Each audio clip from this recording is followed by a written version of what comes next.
right, all. Welcome to another Totally Rewarding Chats. I am super stoked. I have Sandrine Bardot, global compensation guru, with us today. How you doing, Sandrine? I'm doing very good. Thank you. Nice way to be introduced.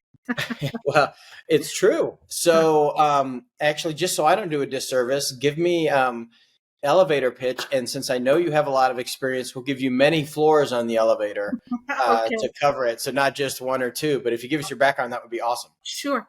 I've been working in Compenben for 32 years. 20 of those were in the corporate world. I grew up in Compenben. In Europe, I've worked in Italy 3 times. I worked in the UK, of course, in Paris. I'm French.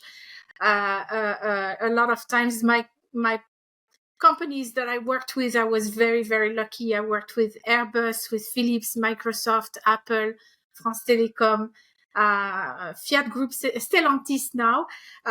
So it was really good. My first international job was back in 1999. So that's going to be 25 years of life as a non-citizen in different countries.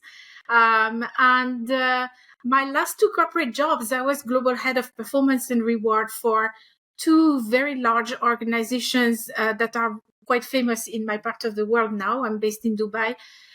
So in the GCC, which is the Gulf Cooperation Council, which is made of Saudi Arabia, Oman, Kuwait, Qatar, Bahrain, and of course the United Arab Emirates, the UAE. Majid Al Futtaim is an employer that you probably have heard of because they're the ones who designed and managed the mall that has the ski slope in it, where you can go ski in Dubai. Yeah.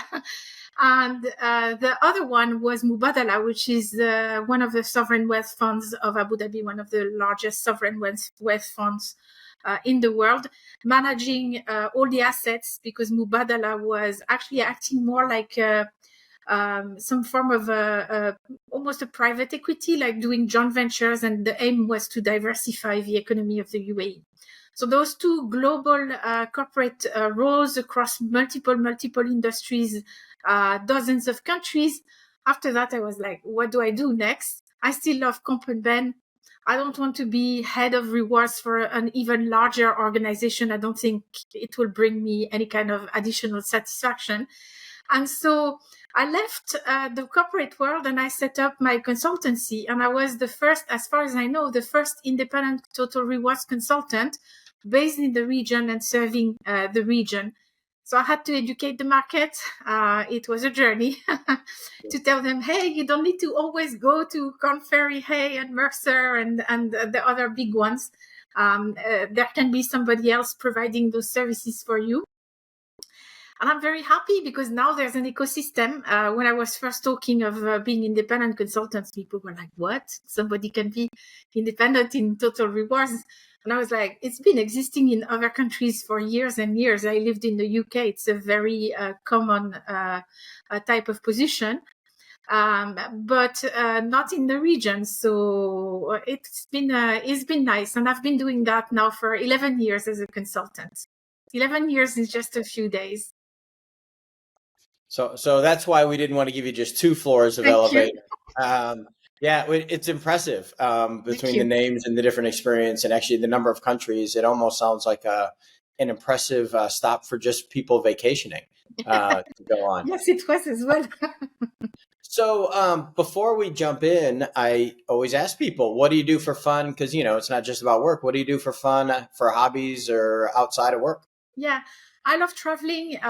You might have guessed, having moved to so many different countries, but also traveling for just discovering new cultures and so on. And I love reading, and especially science fiction. I love science fiction. Okay. So, and is that a real plant in the background? That's the important question. It's a fake one. I don't have a green thumb at all. No, we'll have to talk because I have a black thumb and I have nothing green in here. So that looks very good. And that's exactly the only kind of plant that I could possibly have. Me too. So let's dig in around the GCC. So Sure. For I think a lot of people, it'll be just really interesting to have you talk about what's the same and what's different in total rewards in the GCC.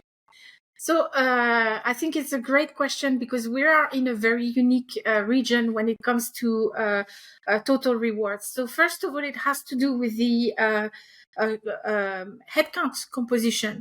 The GCC is a set of countries that are fully dependent on migrants. So we're not called migrants, we're called expats because we're not, but we are all economic migrants in a way. But where basically the nationals, the citizens, are a minority in their own country. And when I say a minority, I mean a very small minority. Like in the UAE, I think it's officially 10% of the country. I think it's actually a little bit less than that. So Saudi Arabia is maybe the one country which is the exception because it's a bigger country and they have more Saudi nationals and fewer expats in comparison, although they have more in numbers. But in the UAE, if you have like 10 million people, 1 million nationals, and all the rest are expats. So we are called expats as the non-citizens, but we are not what some of you might know as an expatriate or an international assignee. We're all on local contracts. We're not maintained on the home country, social security, and so on. But that creates kind of a unique flavor in terms of diversity and inclusion, because very often companies will proudly say, and we host 78 different nationalities in the organization and so on. And it comes with its own set of challenges and impact on how pay is structured. So because of that history and the fact that initially the first, let's say, educated people were coming mostly from the UK and the US because of the oil concessions that were done with the British or the Americans, everybody in the country, including the nationals, receives a basic pay, allowances. So we have everybody gets either accommodation paid for, provided by the employer, or a housing allowance. Plus we get a whole number of other allowances, transportation, furniture, mobile phone, whatever. I mean, it really depends on the company and so on. There's a movement towards simplification, but everybody's on that, including the UAE nationals. So nobody is on a basic pay, which is like just the base pay. We always have basic plus allowances as our, let's say, guaranteed monthly income. And the other thing which is very different is that we don't pay income tax, except the lucky American citizens who get taxed on their global income no matter what. But for all the other nationalities, I think there's maybe another one which also has like a global income tax. But other than that, we all have agreements between the UAE or Saudi with the home countries. There's no income tax here. We don't pay income tax. So that's kind of, in a nutshell, the premise for how GCC in terms of population is different. And if you give me 2 more minutes, I think another really important point is that we have practices that change very, very quickly, much more fast than in other parts of the world, at least the ones that I've worked with. So like we've seen changes in well-being, in long-term incentive plans, in employee retention, in how to manage pay compression and so on. Governments make decisions really, really quick. The landscape can change very, very fast. And the perception of HR has been increasing. It used to be that HR was only an admin function, and now the perception of the value of HR is increasing. And in particular, that of total rewards, because in some companies it used to be more of an admin function, but now it's truly like a support to the business. And the other thing is that because we're so dependent on immigrant labor, demographics and the international movements in the labor markets really have a huge impact on what we can do, how we pay, how much we pay, and so on. So we have variations of salaries that are much more important. So on that point, and I guess the one before, I guess, just digging in. So if everyone at some levels basically treated like a host plus assignee, yes, right? If you break out my mobility lingo, how are you normalizing, or is a lot of your work on the total reward side normalizing, whether it's defined benefit, defined contribution, pension, No. or how's that get handled? Because everyone's got their pension they broke, other than us crazy Americans. I know we're the crazy Yeah. ones, tax and so forth. So that's not a consideration at all. Companies don't really take that into account. People who choose to come in the country know that they're going to make a lot more in terms of cash.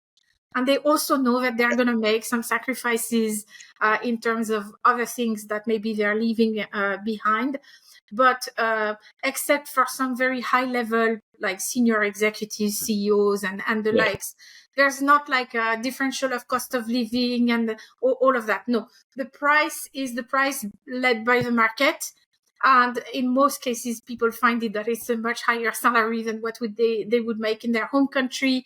And the simplicity of having all in cash makes it easy.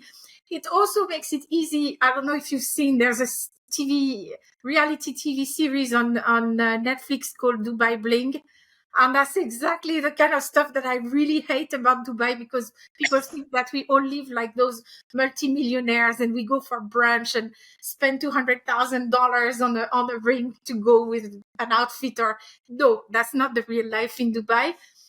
But people are very much submitted to temptation. We're in the world of retail. Temptation to spend money is very big. So I think what we've seen in the last few years is more focus on financial education and financial well-being, because people tend to not save enough and need to take care of that a little bit more. So as I get to how you guys have moved up, HR's moved up the food chain, I guess, or the value chain. Are you helping people that are potentially coming? Is that part of the role in Total Rewards, to help them do a comparison of pay packages, or do you leave it to them to be grown-ups basically and do the math themselves? Well, I will say again, for senior executives, there is a lot more hand-holding that is done, as is the case, I guess, in any kind of relocation. People who have been in the region for at least a year, nobody needs to tell them anything, because they know how it works. And then you have, what I didn't mention is that society is pretty much still a pyramid, and you have certain nationalities that do certain types of jobs. So you will have labor jobs that tend to be done by, let's say, lower income Indians, Pakistani, Bangladeshis, and so on. And sometimes some African countries. And then you will have other nationalities that do different types of jobs. I'm generalizing, but that's kind of how it's built. So for all those that are, let's say, in the jobs that are less senior in an organization, there is one level of pay for them anyway. They can send a lot of money back in their home country, so they don't really look to understand much beyond that. Whether it's good or bad, I'm not. That's just the reality. I'm not making a judgment here. And for the more senior people, they make their own calculations, but they know their tax, they know their net. They can quickly calculate net to net, because the salaries are net here. So that makes sense. So I'm very interested in how, because this has been something like you, I guess I've been around since the last millennium in the space. And everyone's always talked about either HR at a seat at the table, or how Total Rewards moves up. And so you mentioned Total Rewards and HR is seen more than admin now. How have they done that? What have been the key items that have allowed them to move up to show more value?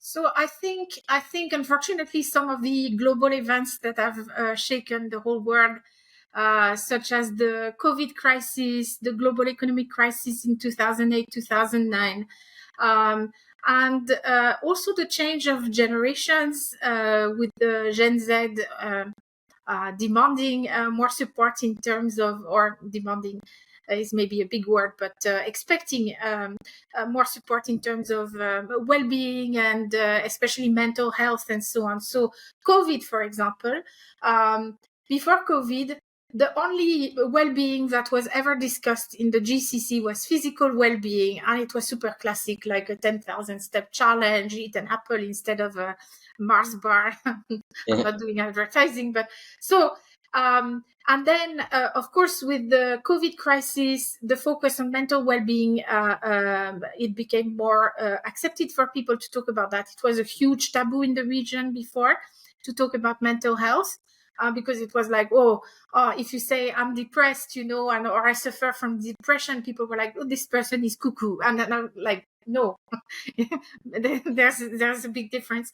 And also what happened is that financial well-being also came more to the forefront because of the financial impact of the crisis, reduced salaries, and so on. So that's one example. I think during the global crisis, the role that Total Rewards had in preparing for, unfortunately, for layoffs and so on was also something that became more important. And because we are in markets that are so dependent on the influx of talent, compensation plays an important role, because if you are not going to be attractive, or if you don't have ways of retaining your employees, once people are in one of the GCC countries, it's very easy for them to travel across the GCC countries. And what we see at the moment, for example, there is I'm gonna try to say that diplomatically. There is tension in terms of labor attraction between Saudi Arabia and the UAE and Dubai in particular, because there are huge projects in Saudi Arabia. Maybe you've heard of projects like NEOM or the line, the city that they want to build, which is like a straight, like huge line. And so they need lots and lots of people. PIF, which is the sovereign wealth fund, the pension fund of Saudi Arabia, has like lots of money. They're throwing money at people to bring them to work. And so the UAE, which is the other, and especially Dubai, which is the other big place for employment, has to adapt and figure out how to keep attracting people, not just by the value proposition of the city, but also financially and so on. And so the sophistication of what we have to implement and what we have to deal with, and the frequency of change has increased, and therefore the perception of what we can handle as a sub-function of HR has also increased a lot. It's not just about, let me calculate a bonus, or let me calculate if the manager tells me to do 10% salary increase for employee X. So now we have more rules in place, we have more governance and things like that. So this book becoming higher perceived in terms of value. And I guess before we move on, are you using a lot of analytics for that? At what rate are people moving? What are the numbers? Like, I can see that being very analytic driven. And I actually, I'll add, I didn't realize the portability of talent through the GCC was similar to like the EU. I did not realize that. So, which makes it very interesting, right? Because just now the expansion of ability to move. I would say that, okay, analytics is the next frontier.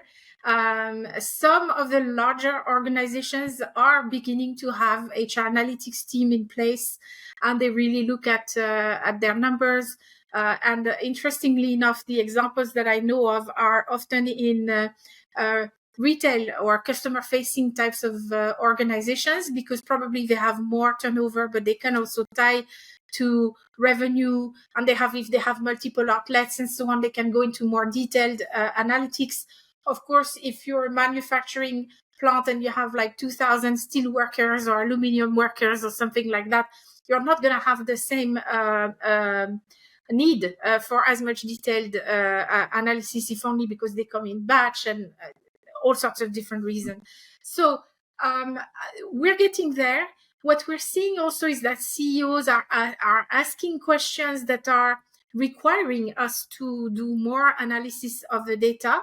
And I would say that usually speaking, there's not, so in some few cases, we have an HR analytics or a people analytics team, but in most cases, it is going to be the comp and ben team that is going to do any kind of analytics for the organization. And we're getting there. Like for example, at the moment, I'm working with a client. It's a holding, and there are two Total Rewards managers working there, and they both have been studying HR analytics, data analytics, They some also dab into AI, machine learning. So I was interested to see that even though the background was not necessarily people analytics, the data analytics was coming in. And I think once you combine that with an understanding, I think it's like AI. You have the technical aspect, but you need to have that kind of context understanding. If you don't understand the context, you're going to run numbers. The numbers might be technically correct, but if they don't bring any value to you, what's the point? You know, so you need to be able to extract that from the data. And I think we're slowly getting there. And I think as well, more people nowadays in the region try to figure out what's going on in the rest of the world, and they want to keep up as well. So we see more of that coming as well. So you say analytics is kind of new, but if I ask you what the other top one or two trends emerging in total rewards are, there, it's always good for people to compare. Are they the same or different? I would say personalization or flexibility or customization. So maybe personalization is the extreme, but flexibility and customization are more easy to put in place. So more and more organizations are trying to see if they can offer some level of flexibility to employees in the way that they handle the packages, or give them a little bit of choice in terms of when and how they work and this kind of stuff. And the other aspect I would say is, these new ways of working, these new working architectures are becoming more prevalent. So, of course, during COVID, we were all except the frontline employees, we were all working from home. A lot of people have come back to the office. But what's happening is that even companies that are saying, work in the office, you have some degree of flexibility. So people take a day here to work from home when they have something to do at home, or something to do somewhere that requires to be, rather than taking a day off. Employers understand it's better that my employees may be away for 1 hour and I don't lose like a full day of productivity. There's more acceptance for that. Some companies have fully embraced hybrid models and remote work. We have also a brand new, we have more of an ecosystem of startups, especially in Dubai. And so that kind of also changes the way that people work. And I think we're going to start seeing more work around in these new ways of working or new ways of thinking also. Maybe pay for skills, or at least trying to identify skills and seeing how we can reward for those. Although that's a little bit difficult, but technically difficult. But still, I think there's going to be more interest, because if you have fewer people who meet the expectations of the employer in terms of knowledge and the competencies, then what's the other solution? Is to grow them inside the organization, or to take somebody who has less experience or half of the training and who can maybe upskill more easily. So I'm going to give you an example. One of my clients in Saudi Arabia was a distributor of cars, among other things. And some of those cars are hybrid vehicles. And PIF, the pension fund in Saudi Arabia, decided to open manufacturing plants for electrical vehicle batteries. And of course, you don't find anybody who has any kind of experience in EV, but the hybrid techs, they know half of it because they know some part of the electrics. So they were being targeted by that new company to go work on the factory line and take on the jobs, because it would be easier to transfer and upgrade their skills than to recruit somebody who has no experience whatsoever. So we see that in action. I don't think that many people think that what they're doing is looking at skills and upskilling and so on, but that's the reality of what they're doing. So I don't think they necessarily put a name to it, but it is happening. Are they, do you see much work of either remote, non-GCC employees doing some of the jobs, or fractional help, or are they really still try to keep it in region as much as possible?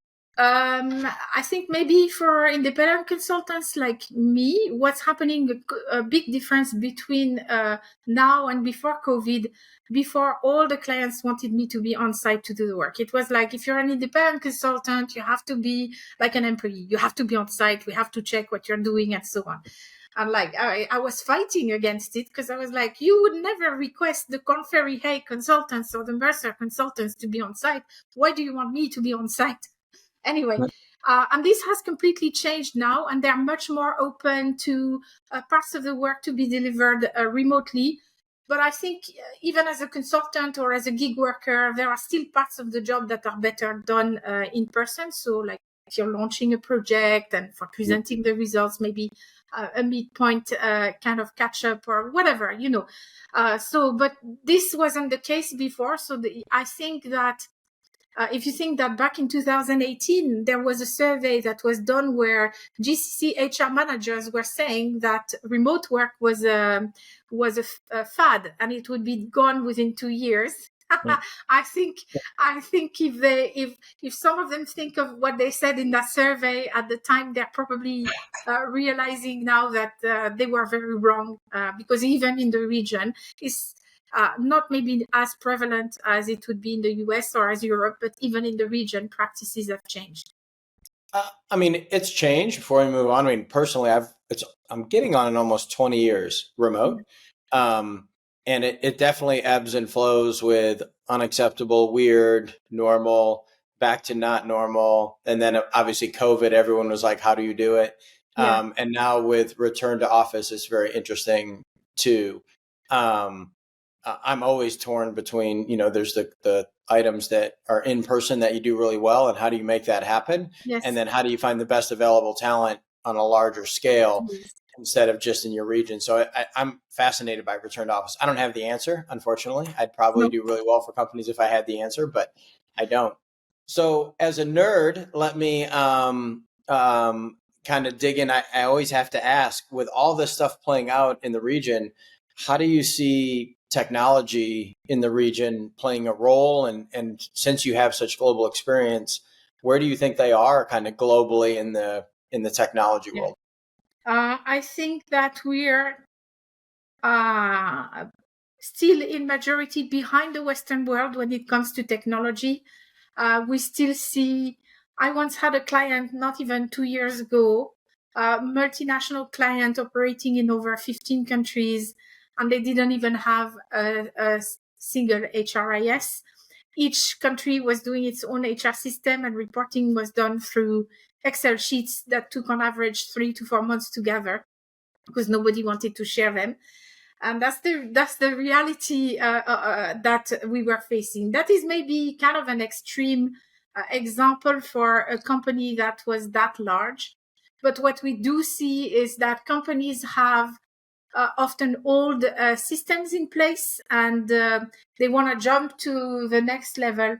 And I keep telling them, you really need to think about it, because especially when it comes to user interface and being mobile ready, this is so important, especially if you have deskless employees. So at the moment, one of my current clients have a performance management system which can only be done on desktop.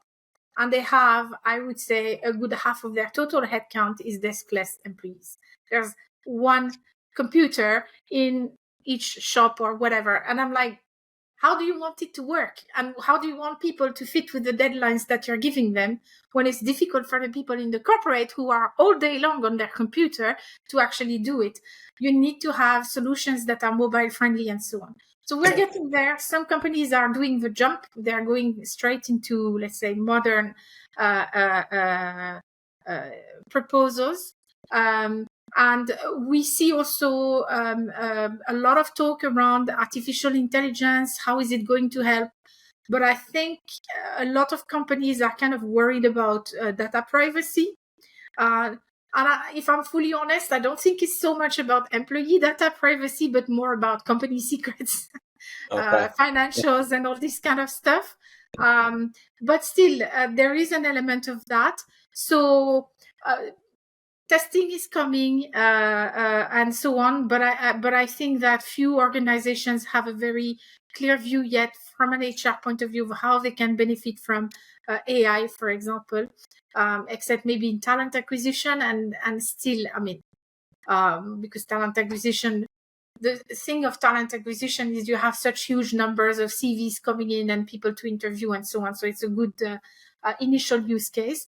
But I think it's not very advanced. It's actually the low-hanging fruit, just like writing job descriptions. I'm like, okay, can you go beyond writing job descriptions and like, let's say, how to write the job descriptions and so on? And there are other things to be done. So we're starting to get there. But I think that we're not the most advanced part of the world yet when it comes to technology. Okay. Which is fair. It's a good assessment. I guess now we'll break out the magic wand. If you could auto-magically, very official word, auto-magically solve one total rewards issue, in the area, wave the magic wand over the GCC, what would it be? I think the one thing I would say is how to cancel bias in decisions that have to do with performance and reward.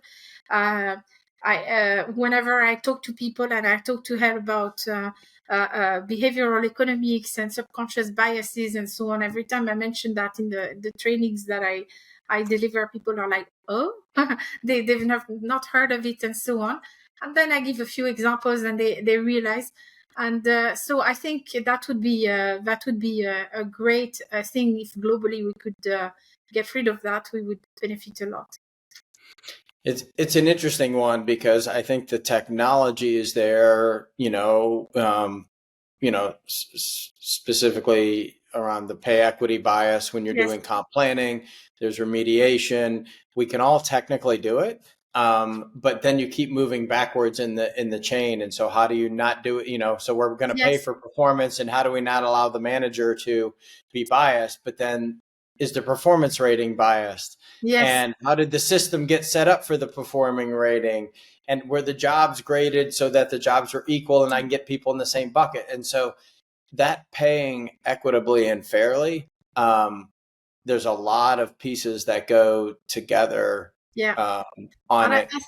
And I think getting to the structural causes is going to be a huge piece of work.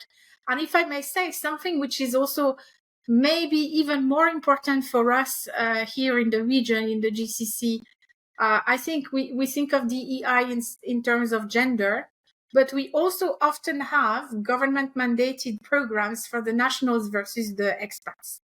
And within the expats, you have categories of expats. You have the Westerners, you have the Arabs, you have the Asians, and they're all paid at different levels for the kind of the same job. That's not really official, and it's starting to disappear, especially in the higher levels of the organization. But it is tied to historical data that was like, hey, if you're coming from a country where the salary for somebody, let's say a mid-level manager is, $15,000 a year, or another one where the salary for a mid-level manager is 55, we're not going to pay you the same when you arrive in the GCC. So historically, I think the root of everything was driven by that. There's been a lot of work that has been done. When I first took care of the Middle East region, I remember my first international job, I was comp event manager for South Europe, Middle East, and Africa for SITA, a telecoms company in the aeronautics space. And basically, the HR manager for Middle East sends me salary structures. And I have 3 salary structures. So I'm like, wow, this is great. He sent me history because one is low, one is middle level, one is higher pay. So I'm thinking this is a historical, evolution of salaries. And actually I look closer and I find that one says Asian, one Arabs, one Westerners. And I went to see my boss and I was like, oh, we can't do it. I'm French. This is like so forbidden in France. Okay. So like my first reaction, I go see my boss, my Lebanese boss. I'm like, oh, why are we doing this? And that was the practice in the GCC countries at the time. Nowadays, we don't have that. We have one salary structure for everybody. So we're getting more into pay normalization, I would say, but still you have certain types of jobs for certain types of nationalities, because who would hire a German junior accountant who would require 2,000 or 3,000 euros per month based on what they're paid back in their home country, when they can get somebody who can do the work for 500 euros coming from India or Then you have the cost, but and does that work because the pay is based on your salary, but then basically the housing allowances are consistent so that they can live? Because in the U.S. and other places, I'll be an American, you can't do that because fundamentally, if you moved them here too low, they just couldn't live, right? Yeah, so the COLA adjustment's different. Yeah, so but basically what's happening is that there's kind of a self-selection of nationalities for certain types of jobs because the pay is set at a certain level, and you look at it and you say, oh, this is too low for me, I'm not going to apply for that kind of job. And people from other nationalities would apply for the job. And in the housing is always part of the package anyway. The smaller allowances might not be discussed in the well, there's not always a discussion of the salary in the job posting, but when it's discussed, there's always they call it base salary, which is going to be your basic plus your housing, or they're going to say housing accommodation provided or something like that. Oh, that's super. I mean, it's super interesting because you have just all this, and then you have the kind of the history piece to it. And you're right, the self-selection is really interesting, but it'll be driven by supply and demand, right? Because once there's not enough supply for those specific roles, they'll have to up pay to create supply. Yes. So, any final thoughts as we kind of start to wrap up? Any kind of final thoughts as you think about the GCC, or actually globally, just with your background? I think more generally speaking, what I think about compensation and benefits or total rewards, performance and reward, as we call it also. I think for me, this is the kind of I've been doing it for over 30 years now. Headhunters have told me I'm one of the, I shan't say oldest, but I'm one of the more experienced people, one of the pioneers. We prefer more experienced, yes. Of people in Europe who actually had a job title as compensation and benefits manager, because I studied HR. I studied HR in the UK and in France, and back in 1993, nobody was teaching compensation and benefits. The concept did not even exist. Closest thing I saw was a payslip, a French payslip, which is a very complicated one, but still not compensation and benefits. And in the beginning of my career, I had to explain, no, I'm not a payroll person. I don't know how to run a payroll. I have no idea. And I don't want to know. This is not my job. So, but basically, I think this is still the job for me that has been like, you can have a full career. And even without switching countries, the laws change, the benefits change, the culture changes, the expectations of employees change. You have new competitors for talent, not necessarily competitors for business, but sometimes competitors outside of your industry trying to poach your employees and so on. And I think from that standpoint, I always say to people, you really, first of all, if you're an HR generalist and you want to become an HR director, I would strongly recommend that you do a stint in compensation and benefits, because you will be so much more credible when you talk to the CEO. But also for those who like numbers and people at the same time, I think it's the perfect career. You really get into seeing the best of both worlds, and you have such a huge impact on people's lives. And you keep learning new things and doing different things all the time, because economic cycles, at one point you have to do reductions in force, and the next minute you're doing, oh my gosh, pay compression, and the next minute you're doing like, oh, I need to do retention schemes because all my employees are leaving, like poof. So it can switch very quickly in terms of what you do, and that's the thing I love. It's never boring. You don't like total rewards, do you? I don't at all. Every time I speak with you, I'm always just like, you love what you do. I do. And I know it could go on and on. I really appreciate it. I'm sure we'll have a follow-up at some point. It's super interesting. For those watching, we will have on the slide the information, Sandrine's information if you want to reach out. She has a podcast. She's everywhere. She's great to speak to. So her information will be able to be found. Thanks so much. Thank you.